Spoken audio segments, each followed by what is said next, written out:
அனைத்துலக உயிரோடை தமிழ் ILC தமிழ் உயிரோடை தமிழில் அன்பர்களே, உலக நகர்வுகள் வாரந்தோறும் ஒவ்வொரு செவ்வாய் பிரித்தானிய நேரம் 8 மணி பிரதான செய்திகளை தொடர்ந்து இடம்பெறும் உலக நகர்வு நிகழ்ச்சியில் எங்களோட பொறியியல் ஆய்வாளர் அரசவர்கள் இணைந்திருக்கின்றார். வணக்கம் அரசவர்களே. வணக்கம் தனாஜானி. அனைத்துலக உயிரோடை தமிழ் உறவுகளுக்கு அன்பு கலந்த வணக்கம். உலக நகர்வு நிகழ்ச்சியில் இணைந்திருக்கின்றோம். என்று நாங்கள் முதலில் பார்க்க இருக்கின்ற விடயம் ரஷ்யா யுக்ரைனுக்கு இடையிலான போர் தொடர்பாக இந்த விடயத்தை பார்ப்போம். இந்த போர் ஆரம்பித்து முதல் தடவையாக ஒரு பெரிய ஒரு உச்சக்கட்டத்தை அடைந்திருப்பது போல் தெரிகின்றது. குறிப்பாக அமெரிக்கா தங்களுடைய படைக்கலன்களை ரஷ்யாவுக்குள் பயன்படுத்தலாம் என்று அனுமதி வழங்கியது பெரிய ஒரு ஆபத்தை ஏற்படுத்தி இருக்கின்றது. ஏற்கனவே அவர்கள் சில தாக்குதலை நடத்தி இருக்கிறார்கள் யுக்ரைனியர்கள் அமெரிக்காவுடைய படைக்கலன்களை பயன்படுத்தி. அதற்கு பதிலடி கொடுப்பதற்காக இன்டர்கான்டினல் பாலிஸ்டிக் மிசைல்ஸ் இதனூடாக தாக்குதலை மேற்கொண்டிருப்பதாக செய்திகள் வருகின்றது. இதனுடைய நிலைமைகளை எங்களுடைய உறவுகளுக்கு தெளிவுபடுத்துவீர்களா? பிரித்தானியாவின் ஸ்டோம் ஷேடோ, பிரித்தானியா பிரான்ஸ் செய்கின்ற ஸ்டோம் ஷேடோ ஏவுகணைகளாக இருக்கலாம், அல்லது பிரான்சின் ஸ்கல்ப் ரக ஏவுகணைகளாக இருக்கலாம், அல்லது அமெரிக்காவின் USATASMS என்ற ஏவுகணைகளாக இருக்கலாம். இந்த நீண்ட தூர ஏவுகணைகளை ரஷ்யாவின் உட்பகுதிக்குள் தாக்குதலை நடத்துவதற்கு உக்ரைனுக்கு அனுமதி வழங்கி இருப்பதாக கடந்த வாரங்களில் செய்திகள் வெளிவந்திருந்தன. அது ரஷ்யாவுக்கு கடும் சினத்தை மூட்டியிருந்தது. அதே நேரம் 2 ஸ்டோம் ஷேடோ ஏவுகணைகளையும் கடந்த வாரம் உக்ரைன் ஏவி இருந்தது ரஷ்யா மீது. அதனை தாங்கள் சுட்டு வீழ்த்தி இருப்பதாக ரஷ்யா கூறியிருக்கின்றது. எனினும் அது அதாவது ரஷ்யாவை பொறுத்தவரையில் இந்த ஏவுகணைகளின் தாக்குதல் என்பது படைத்துறை இலக்குகள் எல்லாவிட்டாலும் பொருளாதார இலக்குகளும் இலக்கு வைக்கப்படலாம் என்பதால் அது ஒரு ஆபத்தானது என்பதை ரஷ்யா உணர்ந்திருக்கின்றது. எனவே அதற்கு பதிலடியாகத்தான் கடந்த வியாழக்கிழமை 21ஆம் தேதி உக்ரைனின் டினிப்ரோ பகுதியில் இருந்த அதாவது ஏவுகணை தொழிற்சாலைகள் படைத்துறை கட்டமைப்புகள் மீது ஏவுகணை தாக்குதல் ஒன்றை ரஷ்யா நடத்தி இருக்கின்றது. அந்த ஏவுகணை நீங்கள் வீடியோவில் பார்த்தீர்கள் என்று சொன்னால், ஒரு ஏவுகணை 6 போஹெட் என்ற 6 குண்டுகளை சுமந்து சென்று வெடித்திருக்கிறது. பல இடங்களில் வெடித்திருக்கின்றது. அது உலகத்திலே பெரிய அதிர்வுகளை ஏற்படுத்தியிருக்கின்றது. முதலில் இவர்கள் கூறினார்கள் என்று சொன்னால், இது ICBM என்ற இன்டர்கான்டினல் பாலிஸ்டிக் மிசைல்ஸ் என்றுதான் கூறினார்கள். அதை என்ன வகையாக இருக்கும் என்று கூறினார்கள். சிலர் கூறினார்கள் RS-26 ரக அந்த ஏவுகணையாக இருக்கலாம் என்றும், அது 6 போஹெட் சுமந்து செல்லக்கூடியது என்று சொல்லியும் 5000 கிலோமீட்டர் தூர வீச்சு கொண்டது என்று சொல்லியும் கூறியிருந்தார்கள். 2017ஆம் ஆண்டு intermediate range nuclear force treaty US-க்கும் ரஷ்யாவுக்கும் இடையில் ஏற்படுத்தப்பட்டிருந்தது. அதன் பிரகாரம் இவ்வாறான ஏவுகணைகளை அவர்கள் பேன் பண்ணியிருந்தார்கள், வெவ்வேறு நாடுகளுக்கு நகர்த்துவதற்கு அல்லது பயன்படுத்துவதற்கு. ஆனால் 2019ஆம் ஆண்டு அமெரிக்காவே அதிலிருந்து ஒரு தலைப்பட்சமாக வெளியேறியிருந்தது. எனவே ரஷ்யாவுக்கு இப்போது அதனை பயன்படுத்துவதற்கோ அல்லது வெவ்வேறு நாடுகளில் கொண்டு சென்று வைப்பதற்கோ எந்தவித தடையும் இல்லை என்பதை ரஷ்யா உறுதிப்படுத்தி இருந்தது. ஆனால் இவ்வாறான அதாவது உக்ரைன் தான் தொடர்ச்சியாக கூறுகின்றது ICBM தான் ரஷ்யா பயன்படுத்தியிருந்தது, போரில் முதல் தடவையாக ICBM பயன்படுத்தியிருந்தது என்று சொல்லி. ஆனால் ரஷ்யாவின் தகவல்படி இப்போது அவர்கள் கூறுகிறார்கள் என்று சொன்னால், ஒரிஸ்னிக் என்ற ஏவுகணையைத்தான், அதாவது ஹைப்பர்சோனிக் மிசைல்ஸ், அதனைத்தான் தாங்கள் பயன்படுத்தியதாகவும் அதை ஒரு டெஸ்டிங்காகத்தான் பயன்படுத்தியதாகவும், என்னென்று சொன்னால் அது புதிய வகை ஏவுகணை என்று சொல்லியும் அதனை பரிசோதித்து பார்ப்பதற்கான களமுனையாகவும் அதில் வெற்றி கண்டிருப்பதாகவும் கூறப்படுகின்றது. அந்த ஏவுகணையும் மல்டிபிள் வார்ஹெட்ஸ் என்றது கிட்டத்தட்ட 6 குண்டுகளை சுமந்து செல்லக்கூடியது. கிட்டத்தட்ட அதன் வேகம் ஒரு செகண்டுக்கு 2.5 தொடக்கம் 3 கிலோமீட்டர் வேகத்திற்கு பயணிக்கக்கூடியது. ஒலியின் வேகத்துடன் நீங்கள் ஒப்பிட்டீங்கள் என்று சொன்னால் மேக் 10 என்று சொல்றது, அதாவது ஒலியை விட 10 மடங்கு வேகத்தில் பயணிக்கக்கூடியது. அப்ப ரஷ்யாவின் முன்னாள் அரசு தலைவரும் தற்போதைய பாதுகாப்பு சபையின் தலைவருமான மெடிடேவ் அவர் ஒன்றை கூறியிருக்கின்றார். அதாவது இந்த வேகம் ஒரு செகண்டுக்கு 3 கிலோமீட்டர் பறக்கிற வேகம் அதனை தடுப்பதற்குரிய ஆன்டி ஏர்கிராஃப்ட் மிசைல்ஸ் உலகத்தில் எங்கேயும் இல்லை என்று கூறியிருக்கின்றார். எனவே இது ஒரு ஐரோப்பாவுக்கு தாங்கள் விடுத்த எச்சரிக்கை என்று சொல்லியும் உங்கள் படையினரையோ அல்லது உங்கள் ஆயுதங்களையோ ரஷ்யா மீது பயன்படுத்தினால் தாங்கள் தாக்க தயங்க மாட்டோம், ஆனால் அதனை தடுக்கும் சக்தி உங்களிடம் இல்லை என்று கூறியிருக்கின்றார். அது உலக அளவில் கூட பாரிய அதிர்வலைகளை ஏற்படுத்தி இருக்கிறது இந்த முதலாவது தாக்குதல். ரஷ்யா கூறுகின்றது இது டெஸ்டிங் என்றபடியால் இதை மீண்டும் தாங்கள் இதை பயன்படுத்துவோம் என்று கூறியிருக்கிறார்கள். இதில் ஹைப்போசனிக் கிளைட் வெஹிக்கிளை பாவிச்சார்களா என்றாலும் அது தெரியவில்லை, எதிரை பாவித்தார்கள் என்று சொல்லி. அவ்வாறான வெஹிக்கிளை சீனாவும் நோர்த் கொரியாவும் பயன்படுத்தி வருகின்றன. நோர்த் கொரியா அது 16B என்ற ICBM-க்கு அதை பயன்படுத்தி இருந்தது. மார்ச் மாதம் அதை பரிசோதித்திருந்தது. சைனாவின் DF-26 என்ற ஏவுகணை இதே தொழில்நுட்பத்தை தான் பயன்படுத்தி இருந்தது. ஆனால் இப்ப பிரச்சனை இந்த ரஷ்யாவின் இந்த ஏவுகணை ஐரோப்பாவில் இருக்கிற அத்தனை அமெரிக்காவின் தளங்களையும், ஜப்பானையும், தென் கொரியாவில் உள்ள தளங்களையும், குவாம் பகுதியில் உள்ள தளங்களையும் தாக்கும் வல்லமை கொண்டது என்று கூறுகிறார். அப்படி என்றால் இப்ப இந்த சக்தி வாய்ந்த படைக்கலன்களை பயன்படுத்துவது என்ன விதமான மாற்றத்தை ஏற்படுத்த போகின்ற இந்த போர் நிலைமையில்? உங்களுக்கு தெரியும், ஊடகங்கள் கேட்கும் பொழுது, ஆங்கில ஊடகங்களுக்கு கேட்கும் பொழுது இன்டர்கான்டினல் பெலிஸ்டிக் மிசைல்ஸ் தான் அனுப்பியதாக கூறுகிறார்கள். அப்புறம் இப்ப நீங்கள் கூறுகிறீர்கள் சூப்பர்சோனிக் பயன்படுத்தப்பட்டது என்று சொன்னார். இப்ப இவையெல்லாம் பார்க்கும் பொழுது இந்த போர் ஒரு உச்சக்கட்டத்தை அடைகின்றது போல் இருக்கின்றது. கடந்த வாரம் நாங்கள் உரையாடும் பொழுது ஜோ பைடன் தன்னுடைய பணியை முடித்துவிட்டு செல்வதற்கு முன்னதாக என்ன வேண்டும் என்றாலும் செய்து முடித்துவிட்டு செல்வோம் என்று அவருடைய திட்டம் இருப்பது போல் இருக்கின்றது கூறுகிறார். இப்ப அதி சக்தி வாய்ந்த நவீன கலன்களை பயன்படுத்தி இந்த போர் செய்தியை கூறுகின்றது. என்ன மாற்றம் வரப்போன்றது? உண்மைதான். இந்த போரை பொறுத்தவரையில் நீங்கள் கூறியது போலதான் ஜோ பைடன் அவருக்கு இனிமேல் பொலிட்டிக்கல் ரிஸ்க் இல்லை என்று கூறுகிறார்கள். ஏனென்றால் அவர் தேர்தலில் நிற்க போவதில்லை, தேர்தலில் தோற்று விட்டார். அப்ப பொலிட்டிக்கல் ரிஸ்க் இல்லை என்றபடியால் அவர் எதையும் செய்யலாம் என்ற ஒரு நிலைமை அங்கு இருக்கின்றது. அப்ப அவர் தனது கடைசி ஆத்திரமாக இதை ஒரு 3வது உலக போராக மாற்றுவதற்குரிய வழிவகைகளை செய்திருக்கிறார் என்றுதான் கூறப்படுகின்றது. அவர் இன்னும் அது ஒபிஷியலாக அவர் அனுமதி வழங்கியதாக தெரியவில்லை. ஆனால் அவ்வாறு வழங்கி இருந்தால் அது மிகவும் ஒரு பாரதூரமான விளைவுகளை ஏற்படுத்தும். இப்ப வெள்ளை மாளிகையின் கம்யூனிகேஷன் கோஆர்டினேட்டர் ஜோன் ஹேர்பி அவரை பொறுத்தவரையில் அவர் ஒன்றை கூறியிருக்கின்றார். தாங்கள் தெரிந்தெடுக்கப்பட்ட இலக்குகள், ரஷ்யாவில் உள்ள ஒரு சில இலக்குகளைத்தான் இதை கொண்டு தாக்கலாம் என்று தாங்கள் கூறியிருப்பதாக கூறியிருக்கிறார். ஆனால் ரஷ்யா கூறுகிறது எந்த இலக்கை உள்ளுக்குள் தாக்குதல் நடத்துவது என்பது அது அமெரிக்கா தங்களுடன் நேரடியாக தாக்குதலை மேற்கொள்வதாகத்தான் கருதப்படும் என்று கூறப்படுகிறது. அதே போல இப்ப ஐரோப்பாவுக்கும் ரஷ்யா ஒன்றை கூறுகிறது, நீங்கள் இதில் ஈடுபட்டீர்கள் என்றால் ஐரோப்பா மீதும் நாங்கள் தாக்குதலை நடத்துவோம் என்று. இந்த நேரத்தில் தான் ஜெர்மன் முன்னாள் அதிபர் மேர்க்கல் ஒன்றை கூறியிருக்கின்றார்.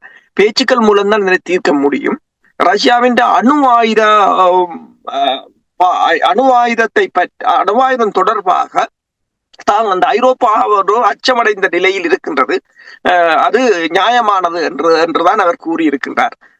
அவர்கள் அணுவாயுதத்தை இப்போ பயன்படுத்திய இந்த ஏவுகணை உக்ரைன் மீது பயன்படுத்திய ஏவுகணை அணு ஆயுதங்களை கொண்ட 6 warheads-ஐயும் சுமந்து வரக்கூடியது என்பதால் அதனை தடுக்கவும் முடியாது என்னும் போது இந்த ஐரோப்பாவாக இருக்கலாம், அமெரிக்காவாக இருக்கலாம், அது தொடர்பில் ஏதாவது ஒரு நடவடிக்கையை எடுக்க வேண்டும் அல்லது தங்கள் நடவடிக்கையை நிறுத்த வேண்டிய ஒரு நேரம். உங்களுக்கு தெரியும், முதலில் அதாவது உக்ரைனுக்கு ஏவுகணைகளை வழங்குவது, உக்ரைன் தாக்குவது தொடர்பாக பல செய்திகள் வந்தாலும் இந்த ஏவுகணை தாக்குதலுக்கு பிற்பாடு எல்லோரும் ஒரு நிலைகுலைந்த நிலையில் இருப்பது போலதான் தெரிகின்றது.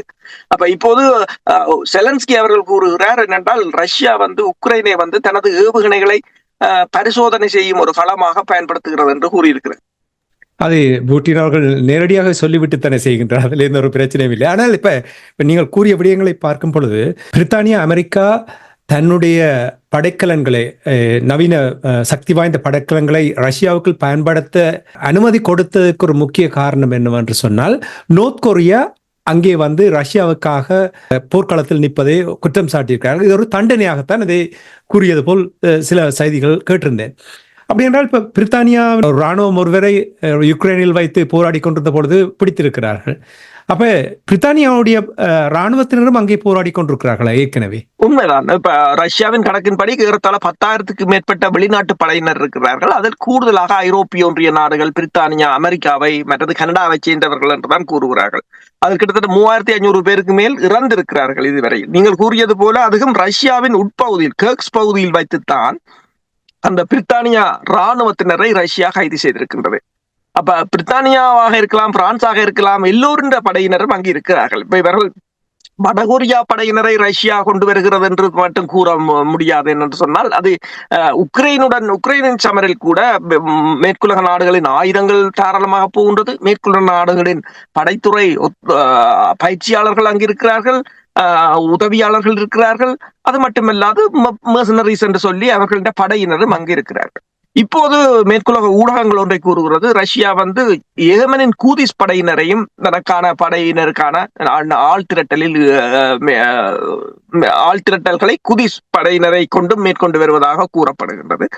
ரஷ்யா பெருமளவில் இந்த வெளிநாட்டு படையினரை உள்வாங்குவதில் தான் அதிக அக்கறை செலுத்தி வருகின்றது. நீங்க பாத்தீங்கன்னா இந்தியாவிலிருந்து, இலங்கையில் தமிழர்கள் கூட சிலர் தற்போது ரஷ்யாவின் இராணுவத்திற்குள் உள்வாங்கப்பட்டிருப்பதாக கூட செய்திகள் வந்திருந்தது.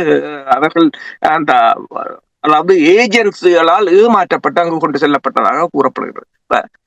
ரஷ்யாவை பொறுத்தவரை இந்த மேற்குலகத்தின் திட்டத்தை, அவங்களோட ஸ்ட்ராட்டஜி என்று சொல்றது, அதை முறியடிப்பது போன்ற நடவடிக்கையாகத்தான் இருக்கிறது. அதாவது தனது படையினரையும் படைக்கலங்களையும் தக்க வைத்துக் கொண்டு வெளிநாடுகளில் உள்ளவர்களை கொண்டு தற்போதைய போரை நகர்த்துவதை தான் காணக்கூடியதாக இருக்கின்றது.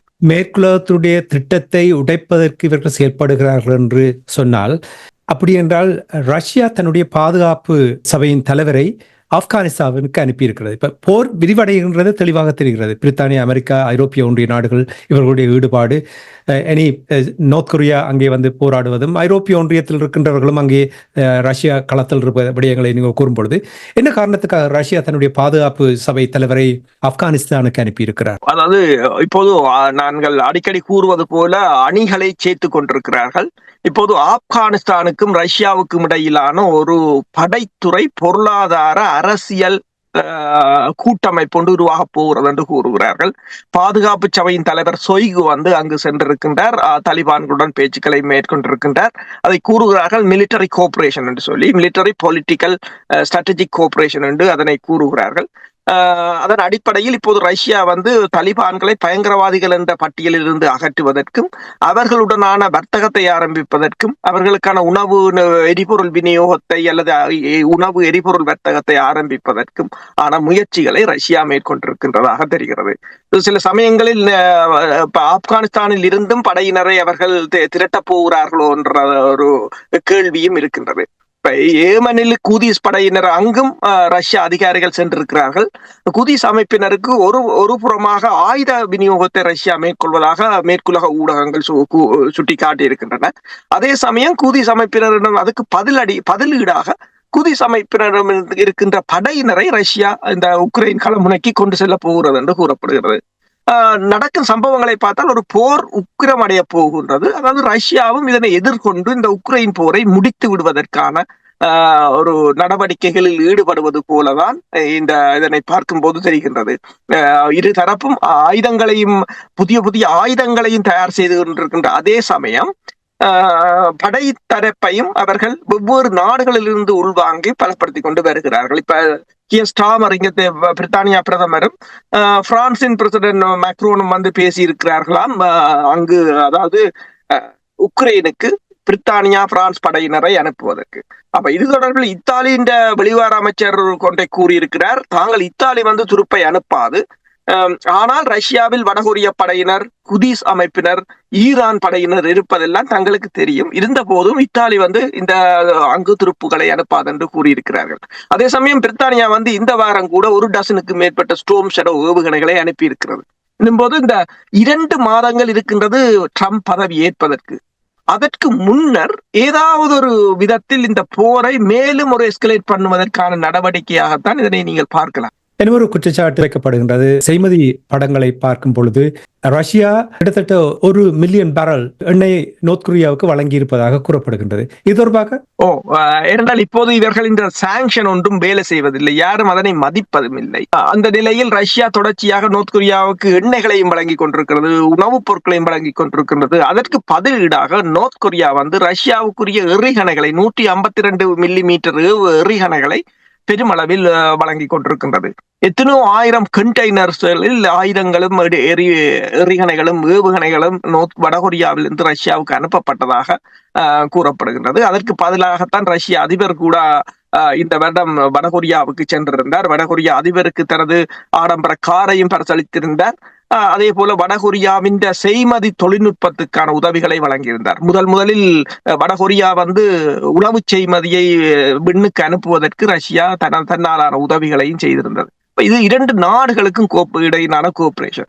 கடந்த மாதம் நீங்கள் பார்த்தீர்கள் சொன்னால் வடகொரியாவுக்கு ரஷ்யாவுக்கு இடையிலான ஸ்ட்ராட்டஜிக் பார்ட்னர்ஷிப் அக்ரிமெண்ட் சைன் பண்ணப்பட்டிருக்கு. கிட்டத்தட்ட நேட்டோ இந்திய போல.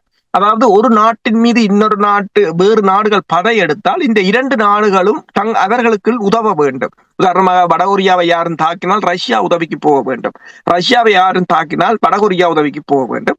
அது ஐக்கிய நாடுகள் சபையின் சட்ட விதிகளின் பிரகாரம் தான் ஏற்படுத்தப்பட்டதாக அவர்கள் கூறியிருக்கிறார்கள்.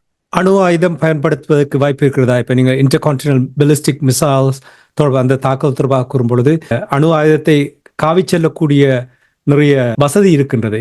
இதற்கு ஏதாவது வாய்ப்புகள் இருக்கிறதா? அதைத்தான் அவர்கள் கூறுகிறார் சொன்னால் அது மேற்குலக நாடுகளின் கையில் தான் இருக்கின்றது. தாங்கள் அதனை பயன்படுத்துவதோ இல்லையோ என்பது தொடர்ச்சியாக இவர்கள் ப்ரொவோகேட் பண்ணி கொண்டிருந்தால் ரஷ்யா ஒரு நிலைக்கு மேல் அதனை தாங்கிக் கொள்ள முடியாது என்றுதான் கூறியிருக்கிறார்கள்.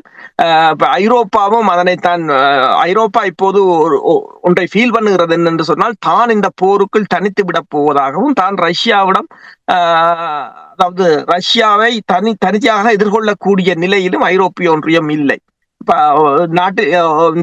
அதாவது ஐரோப்பாவில் இடம்பெற்ற தேர்தல்களில் கூட பாரியளவு ஒரு அங்கீகாரத்தை மக்கள் அந்தந்த அரசுகளுக்கு வழங்கவில்லை. இந்த போர் தொடர்பில் மக்கள் தங்கள் அன்றாட வாழ்க்கைகளிலும் தங்கள் வாழ்க்கை சுமைகளையும் பார்ப்பதில் தான் அதிக கவனம் செலுத்தி வருகிறார்கள் இந்த போரை விடுத்து. இப்ப இந்த போர்